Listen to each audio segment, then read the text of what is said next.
Video like जरूर कर लीजिए और ऐसे वीडियो लगातार फ्री में पाने के लिए चैनल को तुरंत सब्सक्राइब कर लीजिए और बेल आइकन को जरूर टैप कर लीजिए ताकि आगे भी सारे वीडियो आपको मिलते रहे। यूट्यूब में फॉलो करते हैं तो प्लीज ये वाला फ्री टेलीग्राम चैनल जरूर ज्वाइन कर लीजिएगा। सारे नोटिफिकेशन सारे अपडेट यहीं पे आते हैं, ध्यान रखिए।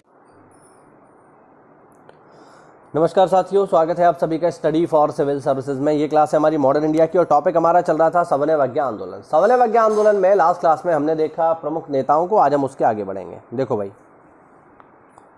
तो प्रमुख नेताओं में आज हम आगे बढ़ेंगे और देखेंगे सेठ अचल सिंह को। सेठ अचल सिंह कौन है? यह एक राष्ट्रवादी जमींदार है।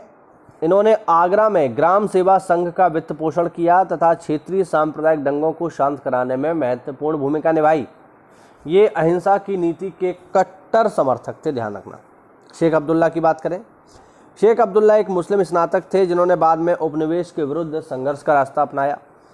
31 जुलाई 1931 को शेख अब्दुल्ला ने श्रीनगर जेल पर आक्रमण किया, जहां पुलिस फायरिंग में 21 बंदी मारे गए थे। इनका पीएन बजाज के नेतृत्व वाले जम्मू हिंदू मेहमान विरोधी संगठन से भी गहन संपर्क था। ये शेख अब्दुल्ला वही हैं उमर अब्दुल्ला के खानदानी। मोहम्मद यासीन खान, मोहम्मद यासीन खान पंजाब के एक मुस्लिम नेता थे। इन्होंने महाराजा जय सिंह सवाई द्वारा लगान में वृद्धि, बेगार तथा जंगलों में शिकार पर प्रतिबंध के आदेश के विरुद्ध मियाओं के विद्रोह को संगठन किया। मियाँ कौन है? इस्लाम से प्रभावित अर्ध जनजातीय कृषक समुदाय।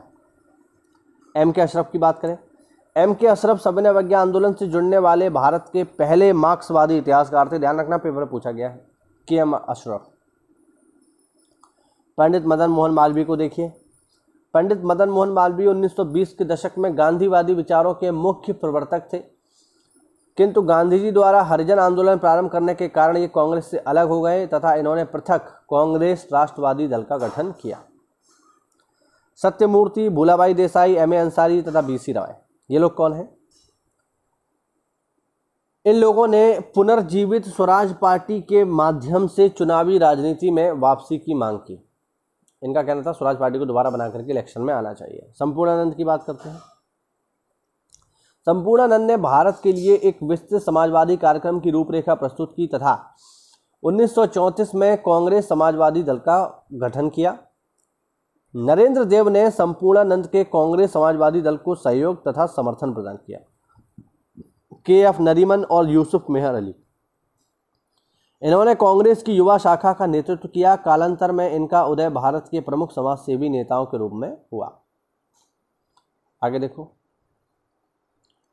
स्वामी गोविंदानंद। स्वामी गोविंदानंद ने कराची तथा सिंध में सवर्ण अवज्ञा आंदोलन का नेतृत्व किया। एन.वी. गाडगिल। एन.वी. गाडगिल ने अपने समाजवादी विचारों को प्रचारित करते हुए 1929 में मंदिर प्रवेश आंदोलन को समर्थन दिया। बाद में इन्होंने गैर ब्राह्मण सत्यशोधक समाज से मैत्रीपूर्ण समझौता कर लिया। बी.आर. अम्बेडकर। बी.आर. अम्बेडकर महार जाति के दलित नेता थे जिन्होंने छुआछूत के विरुद्ध जोरदार आवाज उठाई तथा समाज से इस कुरीति को समाप्त करने की मांग की। 1930 में इन्होंने गोलमेज सम्मेलन में भाग लिया। कांग्रेस अम्बेडकर के नेतृत्व में चल रहे राजनीतिक आंदोलन को अपने पक्ष में करने में असफल रही। अंततः उसे अम्बेडकर से समझौता करना पड़ा। वो मैं आपको आगे बताऊंगा। पूना पैक्ट इसे कहते हैं। क्या था, कैसे हुआ, देखेंगे हम लोग। गोपाबंधु चौधरी। गोपाबंधु चौधरी ने ओडिशा में आंदोलन को लोकप्रिय बनाया तथा पुरी, बालासोर, कटक में नमक सत्याग्रहियों का नेतृत्व किया। आगे देखो, सरुणाराम फुक्कन तथा एन.सी. बारदोलाई, ये दोनों प्रसिद्ध कांग्रेसी नेता थे जिन्होंने असम में आंदोलन को लीड किया, किंतु उन्होंने आधिकारिक तौर पर वन सत्याग्रह प्रारंभ करने से इनकार कर दिया। ध्यान रखना। यदुनंदन शर्मा।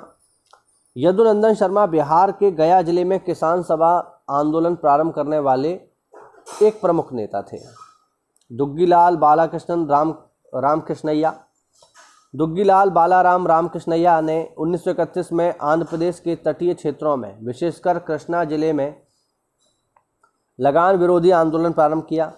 इन्होंने तेलुगु भाषा में गांधी गीता नामक पुस्तक लिखी। ध्यान रखना, इंपॉर्टेंट है। जिसने इस क्षेत्र में लोगों के अंदर राष्ट्रवादी भावनाएं जागृत करने में महत्वपूर्ण भूमिका निभाई।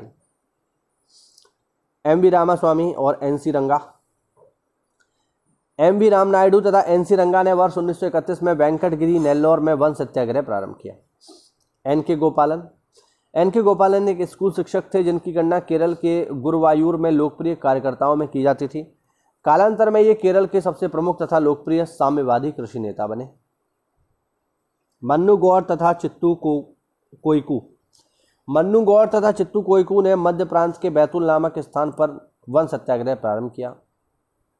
मौलाना भसानी सिरसागंज में विशाल प्रजा सम्मेलन इन्होंने आयोजित किया तथा जमींदारी उन्मूलन एवं ऋण में छूट की मांग की।